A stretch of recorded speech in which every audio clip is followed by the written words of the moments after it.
ओम शांति। संकल्प मनुष्य का बहुमूल्य खजाना है। एक संकल्प उसे बहुत सुखी कर देता है और कोई एक ही संकल्प उसके दुखों में वृद्धि कर देता है। एक ही संकल्प में मनुष्य खुशी में डांस करने लगता है और एक ही संकल्प उसे निराशा की चादर ओढ़ाकर सुला देता है। संकल्प का बड़ा महत्व है। हम क्या सोचते हैं, क्या नहीं सोचते हैं, हमें क्या सोचना चाहिए, क्या नहीं सोचना चाहिए, इसकी अवेयरनेस संसार में बहुत थोड़े लोगों को है। अनेक लोग व्यर्थ में बहे चले जा रहे हैं, लेकिन उन्हें इसका कोई आभास नहीं कि इससे उनकी शक्तियां नष्ट होती जा रही हैं, वे कमजोर पड़ रहे हैं। मनुष्य का ब्रेन इस समय बहुत ही कमजोर है और अगर और व्यर्थ संकल्प मनुष्य चलाता रहता है तो ये मन और कमजोर होता जाता है, सेंसिटिव हो जाएगा, सहन शक्ति नहीं रहेगी, ज़्यादा सोचने लगेगा। देखिए, व्यर्थ संकल्पों के भी कई प्रकार हैं। एक विकल्प होते हैं बुरे संकल्प, विकारों के संकल्प। दूसरे व्यर्थ संकल्प होते हैं बिना मतलब मनुष्य सोचे जा रहा है। मनुष्य अगर अपने से पूछ कर देखे कि वो क्या सोच रहा है तो उसे शायद अपने पर हंसी आएगी। तीसरे संकल्प निगेटिव संकल्प होते हैं। चौथे साधारण संकल्प होते हैं। पांचवे कर्म के संकल्प होते हैं, काम जो हम कर रहे हैं। ऐसे श्रेष्ठ संकल्पों की भी कई श्रेणियां हैं। Most elevated thought, super thoughts, बहुत महान और परम संकल्प, हायर थिंकिंग, बहुत ऊंची थिंकिंग, पॉजिटिव थिंकिंग, शक्तिशाली थिंकिंग, प्योर थिंकिंग, ये सब थॉट्स के भी प्रकार हैं जो श्रेष्ठ विचार मनुष्य के मन में आते हैं। स्वमान के विचार, श्रेष्ठ विचार, दूसरों को सुख देने के विचार, दूसरों का कल्याण करने के विचार, शुभ संकल्पों से भरे हुए विचार, ये भिन्न भिन्न तरह के विचार मनुष्य के मन में चलते हैं। आप कभी अपने को चेक करें, सारे दिन में 10 बार चेक करें, हर घंटे में 1 बार चेक कर लेना, रुक के देखना हम क्या सोच रहे हैं, तो आपको पता चलेगा हम वो सोच रहे हैं जिसे सोचने की हमें ज़रूरत ही नहीं है। हम बिना मतलब ही सोचे चले जा रहे हैं। हम बहुत बार कह चुके हैं कि मनुष्य के मन में 1 मिनट में लगभग 25 संकल्प उठते हैं। ये नॉर्मल जो स्टेट ऑफ माइंड है उसकी बात है। जब मनुष्य ज़्यादा सोचता है तो ये स्पीड बढ़कर 30, 35, 40 तक पहुंच जाती है।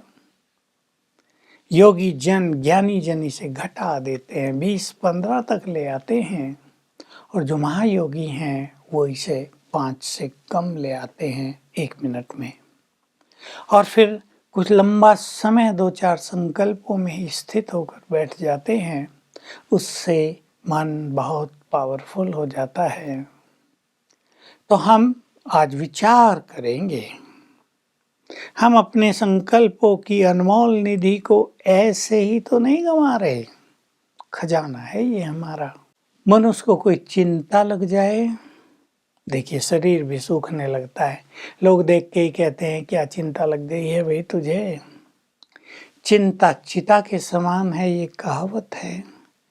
चिंता एक अग्नि है जो जलाकर भस्म करती है खुशी को, शांति को, सुखों को, हेल्थ को। खाना भी अच्छा नहीं लगेगा, लोगों से व्यवहार भी अच्छा नहीं लगेगा, चिंता लग जाए। अब चिंताएं भिन्न भिन्न तरह की हैं।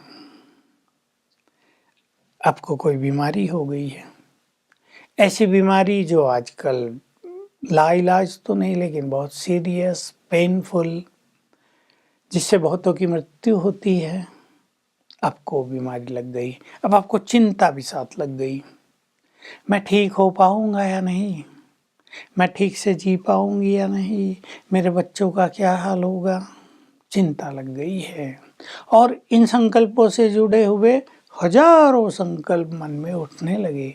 हमारे पास तो पैसा भी नहीं है, पता नहीं डॉक्टर हम लोगों की केयर करेंगे भी या नहीं, दवाइयाँ ठीक मिलेंगी नहीं, हमारे भाग्य पता नहीं कैसा है, हमें ही बार बार बीमारियाँ आती हैं। अनेक तरह के संकल्प इस चिंता के कारण मनुष्य के मन में चलने लगते हैं।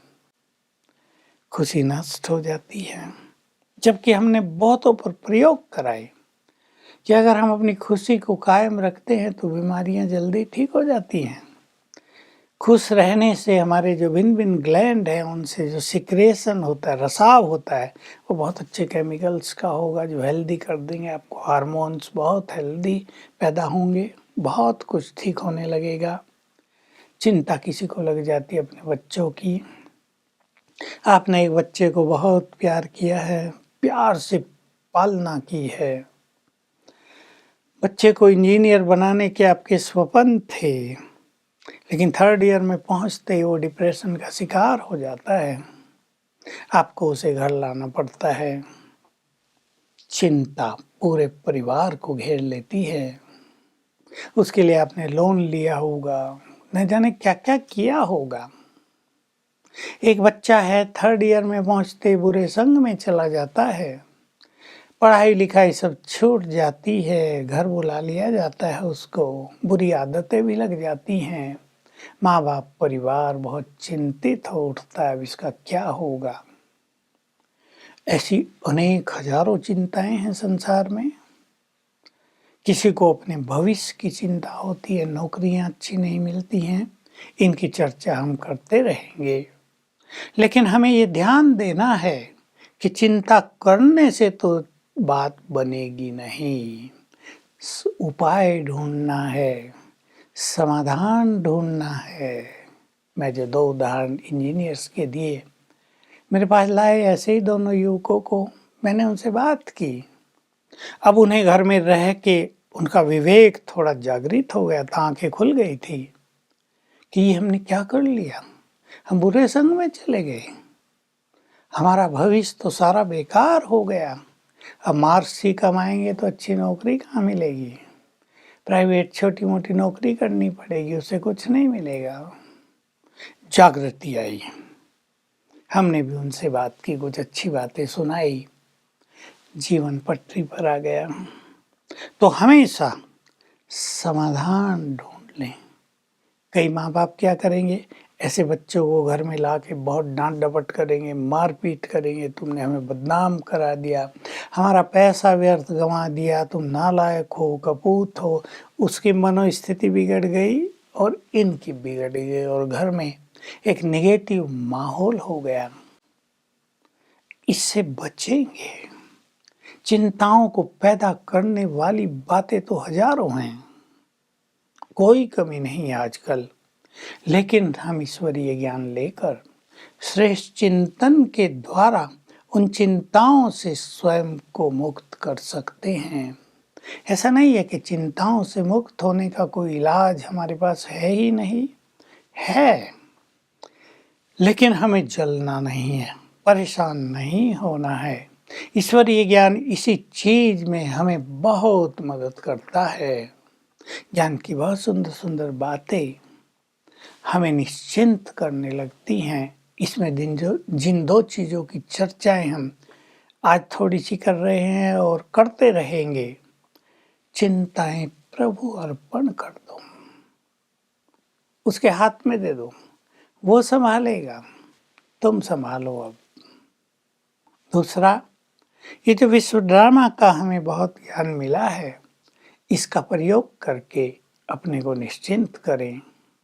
तो एक बहुत डीप फिलॉसफी है कि जब आप निश्चिंत होंगे, जब आप बेफिक्र हो जाएंगे, तो आपसे जो पॉजिटिव एनर्जी फैलेगी वो बिगड़े हुए कामों को बना देगी। ये बात सदैव याद रखना है। तो अच्छे स्वमान से, अच्छे चिंतन से स्वयं को इन चिंताओं से और परेशानियों से मुक्त रखने का एक सुनहरा संकल्प आप कर लें, तो ये जो व्यर्थ का फोर्स चलता है मन में, इससे आप मुक्त हो जाएंगे, आपके घरों में खुशहाली आ जाएगी, आपका जीवन भी हेल्दी रहेगा, आप कई बीमारियों से मुक्त रहेंगे और सब कुछ सफल होगा। ओम शांति।